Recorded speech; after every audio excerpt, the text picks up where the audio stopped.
Au bilan de la journée du mercredi 23 octobre. Donc là, j'avais juste ce fait speech et les earnings de Tesla à la clôture. Donc ça, ensemble du calendrier. Ici, earnings de Tesla à la clôture, donc mitigé. Ensuite, oui. Quand je commence à me focaliser sur le SL et le TP, j'essaie de deviner le marché, il faut revenir au système. Donc c'est quoi mes grilles? Qu'est-ce que je veux voir? Être très concentré pour détecter et trader correctement les 2-3 moments, 2-3 journées directionnelles.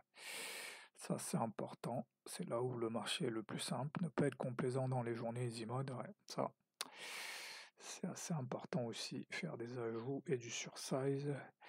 Accepter les journées en 3 traits déterminés. Après 2-3 jours simples, souvent 2-3 jours moins simples. Ça aussi, il faut s'en rappeler. Invalidation, validation, reste des probas. Parfois ça marche, parfois non. Il faut juste suivre le signal barre. Faire le choix simple, un instrument qui montre des signaux convergents dans la même direction, volume et espace. Ne pas rentrer dans le mode évaluation. Ce qui est RB 50, MIVHB, JP, RBH, lundi, ETC, ça marche. Se rappeler, identifier grille signal, choisir la taille, exécuter. La clé ici, identifier que le prix ne parvient pas à se maintenir au-dessus de MIVHB.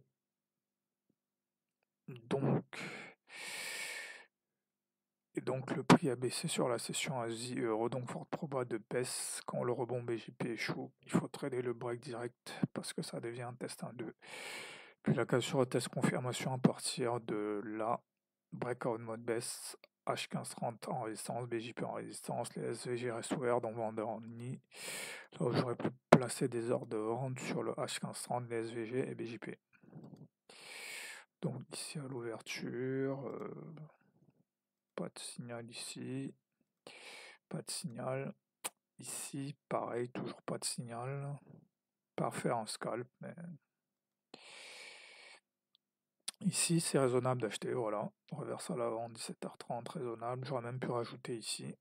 Mais je reste quand même vigilant parce que voilà, on est soumis à HV, donc le plus probable c'est quand même que la baisse continue. Voilà, le contexte fait que le plus probable, voilà, ici, voir ça ici, on évolue quand même pas mal sous les mi-HV. Donc c'est plutôt un. Voilà, ici, j'aurais pu mettre un ordre de vente ici. En fait, les ordres de vente, le problème, c'est surtout de placer le SL, en fait. Mais sinon, j'aurais pu voilà, vendre ici directement, parce que là, ça devient test 1-2, et puis on va probablement breaker. Ici, sur le break, j'aurais pas vendu, j'aurais attendu un autre signal. Celui-ci, peut-être pas. Là, pareil, je peux mettre un ordre de vente ici, avec un SL au-dessus de la bougie ici. Donc voilà.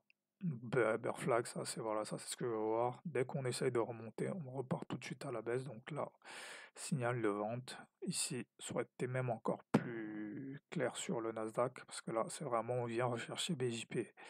On repart à la baisse. Ici, c'est HMP. Donc là, je peux continuer à vendre ici, parce que voilà, je viens d'avoir un retracement. Je vais pas en avoir un deuxième immédiatement, donc là, je peux vendre. Ici, respect fair value gap, donc là, je peux vendre aussi. Oui, bon, je vais quand même faire là. Il y a quand même peut-être ici un trap. C'est une forme de complaisance en fait dans cette baisse où là j'aurais dû, voilà, ici, à partir de 18h45, j'aurais dû être en mode vendeur. Après, il y avait les earnings de Tesla à la clôture.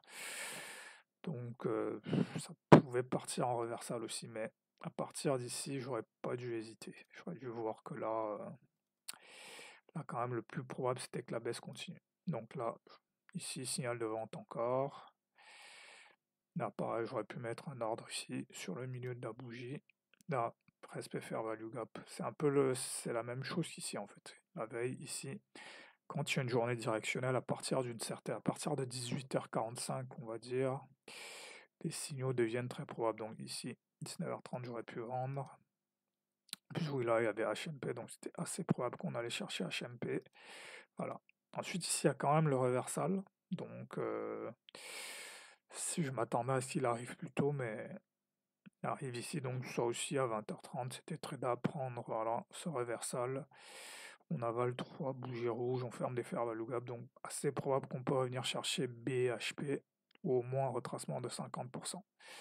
Donc, si je là.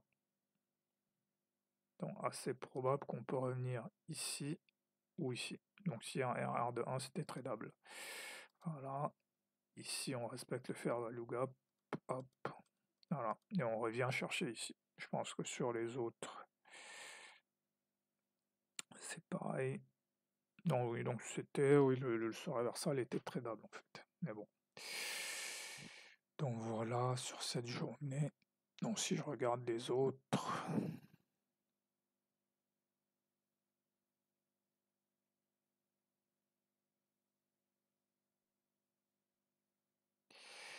Donc le dos, voilà.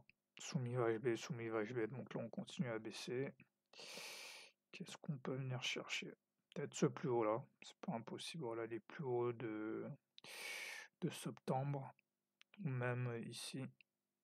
Le point bas de septembre. Ce serait pas impossible de revenir là. Donc pour le Nasdaq.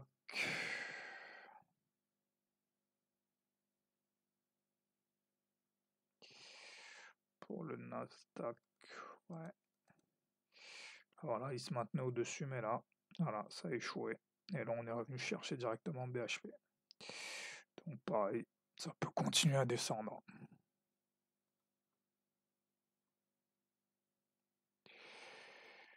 Donc sur le FTSE, voilà les signaux du matin, ça c'est intéressant parce que là il y a une déviation rien, mais ici AJP. Ici vraiment ensuite ici, ce plus bas, MIVHB devient résistance, donc il y a au moins deux signaux clairs ici. Allemagne, DAX.